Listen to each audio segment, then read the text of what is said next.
Imagine your grandparents are on a morning walk, or your children are walking back from their school, but that's when a stray dog in your locality attacks them and leaves them with deep bites.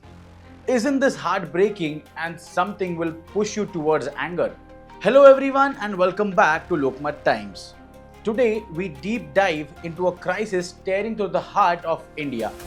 A crisis where man's best friend has become a public threat. Yes, it's true and worth listening. Stray dogs in India are no longer just a stray problem. They are a danger, claiming lives and sparking fear. Across India, a silent crisis is barking louder than ever. And yes, we are talking about the stray dogs. They are part of our streets, but they are also a growing threat, biting thousands and spreading fear all across India. The Supreme Court's bold order to remove all stray dogs from Delhi-NCR has sparked a firestorm. Is this the solution India needs or a step too far? Today, we deep dive into the heart of this heated debate, from Delhi to every corner of this country. Stay with us for the truth behind India's stray dog crisis. So, India is a home to over 3 crore stray dogs, and the numbers are fast growing. From Delhi's crowded lanes to Mumbai's bustling markets, Chennai's beaches to Kerala's backwaters, stray dogs are everywhere. In 2023, Dogs Bite led to over 30 lakh hospital visits nationwide, with 1,000 rabies deaths, mostly children and the elderly. Rabies is a cruel killer, almost always fatal if untreated. This crisis hit home with the tragic death of Brijesh Solanki, a 22-year-old kabaddi player from Uttar Pradesh. In March 2025, Brijesh was bitten by a stray dog puppy while he was rescuing him from a drain in Farana village. Thinking it was minor, he skipped the anti-rabies vaccine. Weeks later, numbness and fear of water signaled rabies. Despite rushing to a Noida hospital, he died on June 28. Brijesh, a gold medalist with Pro Kabaddi League player, had to lose his life, which also shows the deadly cost of ignoring stray dogs' bite. Moving ahead, a 6-year-old death in Delhi last month pushed the Supreme Court to act. On August 11, 2025, it ordered all stray dogs in Delhi-NCR, estimated to be around 10 lakhs, to be rounded up within just 8 weeks, sterilized and moved to shelters. No dogs, sterilized or not, can return to the streets. The court called this extreme situation and extremely grim and prioritized public safety. Justice J.B. Pardiwala and R. Mahadevan said children and seniors must feel safe. They ordered civic bodies like the Municipal Corporation of Delhi and others in Noida, Gurgaon and Ghaziabad to start capturing 5,000 dogs from high-risk areas immediately. Shelters must be built with CCTV and staff sterilization for care. A helpline for dog bite complaints must be active within a week, with action taken in a few hours. Anyone blocking this faces contempt charges. But this isn't the case in Delhi's story.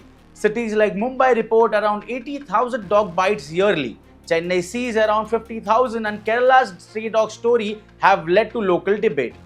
The Supreme Court's order could set an example for entire India. But here's the catch. Can it work? India's shelters are overcrowded and only 40% of stray dogs are sterilized. Building enough shelters for crores of dogs could cost billions and take years. Critics say this is a band-aid on a wound that needs surgery. Better sterilization, vaccination and waste management to stop dogs from multiplying.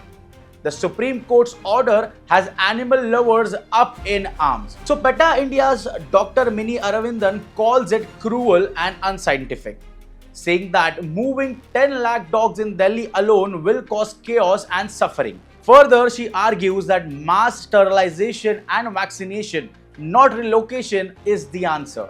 She also says dogs return to their territories and new unvaccinated ones take their place, raising rabies risk, she warns.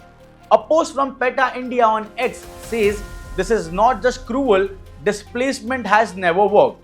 Former MP Maneka Gandhi called the order impractical and financially unviable, estimating a cost of rupees 15,000 crore for Delhi shelters alone. Where is the money or space? She asked in an interview.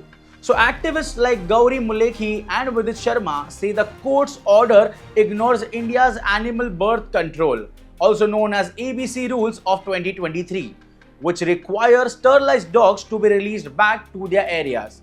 They blame poor implementation. Only 21 sterilization centers in Delhi for 10 lakhs dogs for the crisis. Fix the system, don't cage the dogs, they argue. But not everyone agrees here. Resident groups in Delhi cheer the court, quoting that animal lovers don't know the fear of a dog chasing your child, they say. The court itself asked, will the activists bring back the kids lost to rabies? It's a clash of heart versus safety, with no easy answers. This debate isn't new. In Mumbai, the Bombay High Court recently banned Kabutarkhanas, which are known as the pigeon feeding spots, after health risks from their droppings sparked complaints. The BMC shut down Dadar's famous Kabutarkhana despite protests from locals who see it as a tradition. Like stray dogs, pigeons show how urban animal issues divide us. Courts are stepping in where civic systems fail. But the root problem is poor planning and enforcement, which remains the same. India's stray dog crisis is a battle between compassion and survival. The Supreme Court's order is a wake-up call. But is this the right one? Can we save lives without harming animals? From Delhi to Mumbai, the clock is ticking. We need action, not just words. Sterilization, shelters, and systems that work. What is your take on this? Comment your answer below. So this is Gaurang Kadam from Lokmat Times signing off. Stay safe and stay informed.